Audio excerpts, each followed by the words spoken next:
যে আয়াতে কারিমা তেলাওয়াত করেছি, এই আয়াতে কারিমার মধ্যে আল্লাহ সুবহানাহু ওয়া তাআলা বলেন, ওয়াল মুমিনুনা ওয়াল মুমিনাতু বা'দুহুম আউলিয়াউ বা'দ। মুমিন নরনারী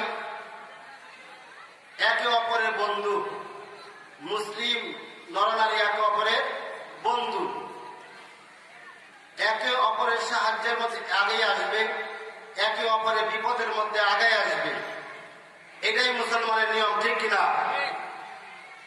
মুসলমান ছাড়া অমুসলিম যারা আছে এরা কখনো মুসলমানদের অন্তরঙ্গ বন্ধু হতে পারে না, ঠিক কিনা? দুনিয়াতে যত কাফের মুশরিক বেঈমান আছে এরা কখনো মুসলমানদের অন্তরঙ্গ বন্ধু হতে পারে না। যে মুসলিম নরনারী একে অপরের বন্ধু, একে অপরের সহযোগী, একে অপরকে ভালোবাসবে, সেটা আল্লাহর জন্য ভালোবাসবে, ঠিক কিনা? হাদিসের মধ্যে রাসূল কারীম সাল্লাল্লাহু আলাইহি ওয়াসাল্লাম বলেন, দুনিয়ার সমস্ত মুসলমান হলো একটা দেহের মতো। কিসের মতন? একটা দেহের মতো, একটা মাথার মতো।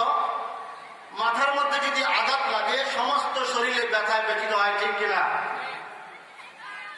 ঠিক তদ্রূপ দুনিয়ার কোন মুসলমান যদি পৃথিবীর কোন প্রান্তে আঘাতপ্রাপ্ত হয়, ক্ষত বিক্ষত হয়, তাদের শরীর থেকে রক্ত ঝরে, তাহলে আমাদের শরীর থেকে, আমাদের অন্তর থেকে, আমাদের হৃদয় থেকে রক্তের ফোয়ারা বাসতে থাকে, ঠিক কিনা? এই জন্য সারা দুনিয়াতে আজকে মুসলমানরা নির্যাতিত, নিপীড়িত, লাঞ্ছিত, বেইজ্জিত। তার কারণ হলো মুসলমানেরা কোরআন ও হাদিস থেকে দূরে সরে গিয়েছে, রসুলের আদর্শ থেকে দূরে সরে গিয়েছি। যার কারণে আমাদের ঘরের মধ্যে শান্তি নাই, ব্যক্তি জীবনেও শান্তি নাই, পারিবারিক জীবনেও শান্তি নাই, কোথাও শান্তি নাই। তার মূল কারণ হলো কোরআন এবং সুন্নাত থেকে আমরা দূরে সরে গিয়েছি। আজকে আমাদের ঘরের মধ্যে যদি কোরআন সুন্নাহর আলো থাকতো, সুন্নতের পরিবেশ থাকতো, সুন্নতের আমল থাকতো, আমাদের ঘর থেকে সুন্নতের আমল থাকার কারণে বক্তিনি বের হয়ে আমাদের ঘরগুলি জান্নাতি পরিবেশ কায়েম হতো, ঠিক কিনা? সাহাবা একরামদের ঘরের মধ্যে টাকা ছিল না, পয়সা ছিল না, সম্পদ ছিল না, কিন্তু তাদের ঘরের মধ্যে শান্তি দ্বারা ভরপুর ছিল, ঠিক কিনা? ঠিক তদ্রূপ আজকে আমরাও যদি আমাদের ঘরের মধ্যে কোরআন সুন্নাহর আলো, সুন্নতের তালিম তরবিয়ত দেই, তাহলে আমাদের ঘরগুলি কোরআনওয়ালা ঘর হবে, ঘরের থেকে অশান্তি দূর হয়ে যাবে, ঠিক কিনা? এই জন্য আল্লাহ তাআলা বলেন যে মুসলমান, এক মুসলমান আরেক মুসলমানের বন্ধু।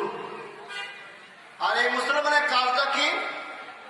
ইয়ামুরুনা বিল মা'রুফ, তারা সৎ কাজের আদেশ করবে, অসৎ কাজের নিষেধ করবে। ওয়া ইয়ানহাউনা আনিল মুনকার, তারা অসৎ কাজের নিষেধ করবে। ওয়া ইয়াকিমুনাস সালাত, তারা নামাজ কায়েম করবে। ওয়া ইউতুনাজ যাকাত, তারা যাকাত প্রদান করবে। আল্লাহ এবং আল্লাহ রাসূলের অনুসরণ করবে। যারা এই কাজগুলি করবে, উলাইকা সায়রহামুহুমুল্লাহ, তাদের উপরে আল্লাহর পক্ষ থেকে রহমত নাযিল হবে। কি বলেন? আল্লাহর পক্ষ থেকে রহমত নাযিল হবে। এই জন্য সারা দুনিয়াতে আজকে মুসলমানরা নির্যাতিত, তার মূল কারণ হলো আমরা কোরআন সুন্নাত থেকে দূরে সরে গিয়েছি। আর আমাদের নবী সাইয়্যিদুল মুরসালিন, ইমামুল মুরসালিন, যার আদর্শ এবং তরিকার মধ্যে দুনিয়া ও আখিরাতের সফলতা রয়েছে, সেই সফলতার পথ বাদ দিয়ে আমরা নফসের গোলামি করতেছি, যার কারণে কোথাও শান্তি নাই, ঠিক কিনা? আমাদের নবী শেষ নবী, ওনার পরে আর কোন নবী নাই, ঠিক কিনা? উনি হলেন সর্বশ্রেষ্ঠ রসুল। আল্লাহর পরে দুনিয়ার সমস্ত মাখলুকের উপরে, দুনিয়ার সমস্ত নবীদের উপরে আমার আপনার নবীর মর্যাদা, বুজুর্গি সবচেয়ে বেশি, ঠিক কিনা? সুতরাং আমাদের নবীর পরে যদি কেউ নবুয়তি দাবি করে, সে কি? কাফের। তাকে যারা অনুসরণ করবে তারাও কি? এই জন্য হাদিসের মধ্যে, অনেক হাদিসের মধ্যে রাসূল কারীম সাল্লাল্লাহু আলাইহি ওয়াসাল্লাম বলেন, সায়াকুলুনা ফি আখিরিজ জামান আদ-দাজ্জালুন আল-কাযযাবুন, যে আখিরি জামানায় মিথ্যাবাদী দাজ্জালের দল আবির্ভাব হবে। আল্লাহর নবীর পরে যারা নবুয়তি দাবি করবে, এদেরকে যারা অনুসরণ করবে, এরা হলো দ্বিতীয় প্রকারের দাজ্জাল। তার একটা সদস্যের নাম হলো গোলাম আহমদ কাদিয়ানী, ঠিক কিনা? সে কাফের। তাকে যারা অনুসরণ করবে তারাও কাফের, ঠিক কিনা?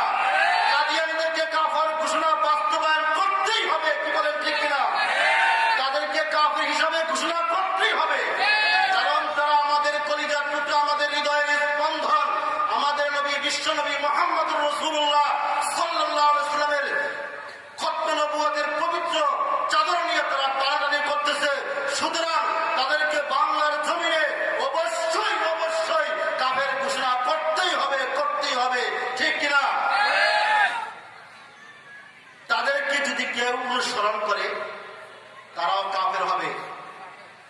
আজকে সারা বাংলাদেশে একই স্লোগান উঠতেছে যে আমাদের নবীর করে কোন নবী নাই।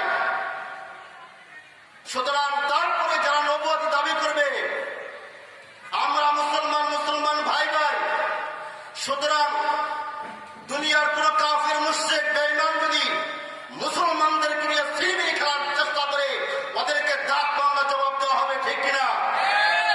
আজকে মুসলমানদের কলিজার ভিতরে আঘাত লাগিয়ে দিয়েছে এই কাদিয়ানির বাচ্চারা, ঠিক কিনা?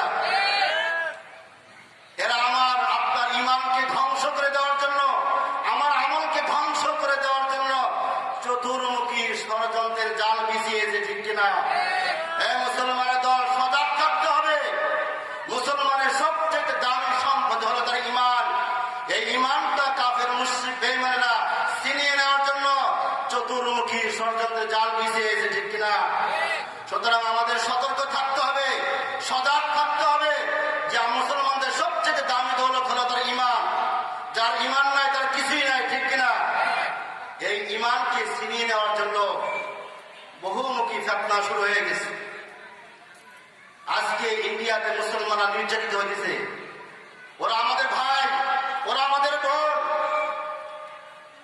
আল্লাহ তাআলা কোরআনে কারীমের মধ্যে বলেছেন, ইন্নামাল মুমিনুনা ইখওয়াতুন ফাসলিহু বাইনা আখাওয়াইকুম। এক মুসলমান আরেক মুসলমানের ভাই, এক মুসলমান আরেক মুসলমানের বিপদের মধ্যে আগে আসবে। সুতরাং যারা মুসলমানদের উপর অত্যাচার করতেছে, নির্যাতন করতেছে, আমরা আমাদের অন্তর থেকে ঘৃণা জানাচ্ছি, ঠিক কিনা? সুতরাং তাদের উপর থেকে অত্যাচার নির্যাতন এখনো সময় আছে, বন্ধ করুন। অন্যথায় বাংলার তৌহিদি জনতা, বাংলার মুসলমান যখন জাগিয়ে উঠবে তখন সামাল দিতে পারবেন না, ঠিক কিনা? কারণ এই মুসলমান কোন সাধারণ জাতি নয়। মুসলমান হলো সিংহের জাতি। ওদের আল্লাহু আকবার ধ্বনিতে বাতিলের মসনদ থরথর করে কাঁপে, ঠিক কিনা? মুসলমানদের অন্তরে ভয় নাই। মুসলমান এক আল্লাহ ছাড়া কাউকে ভয় করে না, ঠিক কিনা? মুসলমান এক আল্লাহ ছাড়া দুনিয়ার কাউকে ভয় করে না। সুতরাং মুসলমানের সাথে যদি কেউ পাল্লা দিতে আসে তার দাঁত ভাঙা জবাব দেওয়া হবে, ঠিক কিনা? আজকে সারা দুনিয়ার মধ্যে ফিতনা শুরু হয়ে গেছে। আফগানিস্তান দেখে দীর্ঘদিন পরে আজকে কালেমার পতাকা উড্ডীন হয়েছে, ঠিক কিনা? একদিন যে সমস্ত চীনে মুসলমানদের উপর অত্যাচার করতো, নির্যাতন করতো, দোয়া করেন ইনশাআল্লাহ একদিনে চীনের ভিতরেও কালেমার পতাকা উড্ডীন হবে, ঠিক কিনা? সুতরাং মুসলমান বীরের জাতি, মুসলমান সিংহের জাতি। সুতরাং মুসলমানদেরকে দামিয়ে রাখা যাবে না, থামায় রাখা যাবে না। কারণ ওরা তো আল্লাহ ছাড়া দুনিয়ার কাউকে ভয় করে না।